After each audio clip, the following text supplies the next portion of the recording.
Welcome to Echo Night News. I'm your host, Nathan, bringing you the stories that matter, right here, right now. News number 1. Who is Tyler Robinson, the suspect in Charlie Kirk's murder? Tyler Robinson, a 22-year-old from Utah, is accused in the shooting of conservative influencer Charlie Kirk. Investigators say he had recently voiced criticism of Kirk and was still living with his family when the attack took place. News number 2. Kenvue CEO urged RFK Jr. not to link Tylenol to autism, WSJ reveals. According to the Wall Street Journal, interim CEO Kirk Perry privately met with Robert F. Kennedy Jr., attempting to dissuade him from naming Tylenol as a possible autism cause in an upcoming report, a source close to the matter disclosed. News number 3. Nepal names first female prime minister after deadly protests. Former Chief Justice Sushila Karki, 73, has been appointed interim PM following violent unrest that left 51 dead and over 1,300 injured. Known for her integrity and fearless judgments, Karki's rise marks a historic moment as Nepal faces turmoil, prison breaks, and calls for reform. News number 4. Right-wing fury erupts as Kirk's murder sparks vengeance cries. Charlie Kirk's killing has ignited outrage across the far right, with Trump loyalists framing it as both a political flashpoint and a dire warning.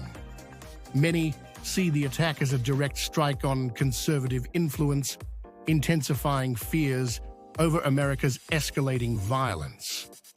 News number 5. Larry Ellison reclaims the spotlight 48 years after founding Oracle.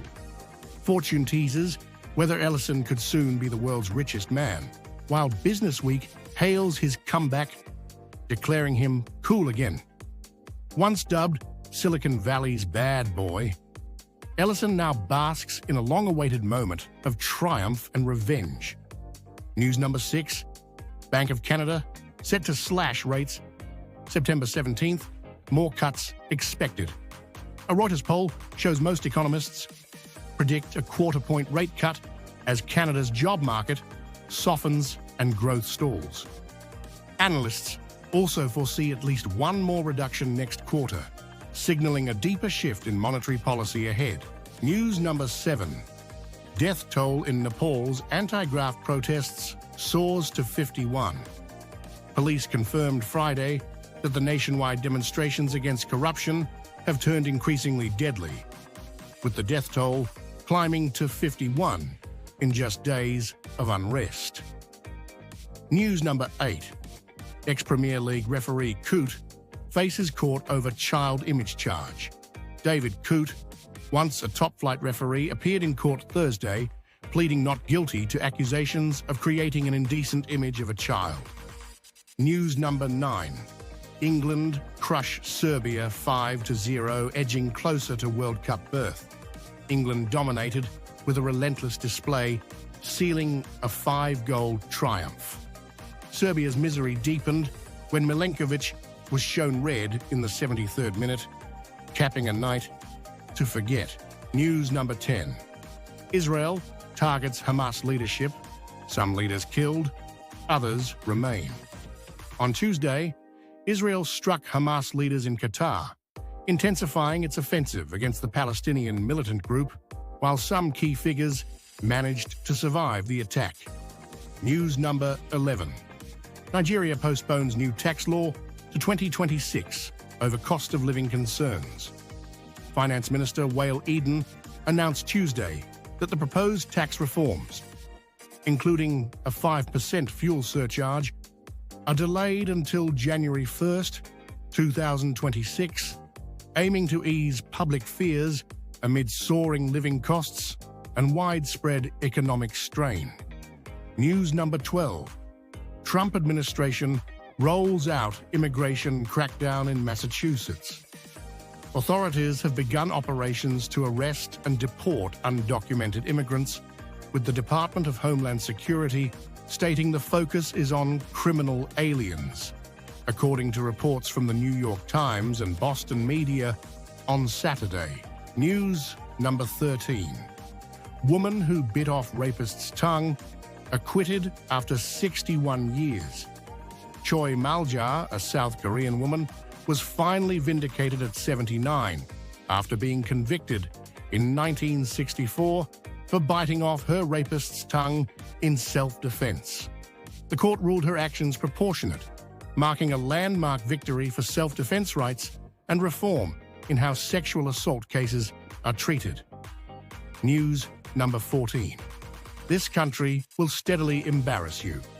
Tobi Amusan slams Team Nigeria kits. Hours before the World Athletics Championships in Tokyo, hurdler Tobi Amusan blasted Nigerian officials for giving athletes nylon bags with scanty kits, unlike other nations' well-packaged gear. She decried the lack of professionalism, warning Nigeria risks losing athletes' loyalty with such neglect. News number 15. Burkina Faso scraps visa fees for Africans in bold Pan-African move. Security Minister Mahamadou Sana announced Thursday that all African citizens can now enter Burkina Faso without paying visa fees, though online applications remain mandatory. The policy aims to boost tourism, trade, and cultural ties, reinforcing Captain Ibrahim Traore's Pan-African vision amid shifting regional alliances. News number 16. Drama as a broad-based Nigerian couple's fight turns dangerous.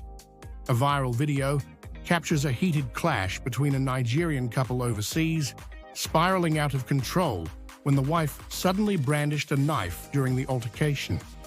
News number 17. FG sets tax ID as mandatory for bank accounts from 2026. Starting January 1st, 2026, no Nigerian or foreign resident can open or operate a bank account without a tax identification number. The new law, signed by President Tinubu, also extends the tax ID requirement to insurance, stock trades, and government contracts nationwide. News number 18. National Assembly blocks Senator Natasha's return despite suspension ending. Senator Natasha Akpoti-Uduaghan has been denied resumption after serving her 6-month suspension. The Assembly clerk insists her case remains sub judice at the Court of Appeal, and no action can be taken until a final ruling and Senate review are concluded. News number 19. Femi Otedola tops Amazon as #1 best-selling business author. Nigerian billionaire Femi Otedola's memoir, Making It Big: Lessons from a Life in Business, has soared to Amazon's #1 spot in the business category. Overtaking global bestsellers, the book blends personal stories with entrepreneurial lessons, cementing Otedola's influence in global business literature. News number 20. UN backs Hamas-free Palestinian state in landmark vote. The General Assembly approved a resolution excluding Hamas from future governance, with 142 nations in favor and only 10 opposed. Drafted by France and Saudi Arabia, it demands hostage releases, Hamas disarmament, and a path to a two-state solution, despite Israel's outright rejection. If you haven't, kindly subscribe, like, share, and comment on the channel. Thank you.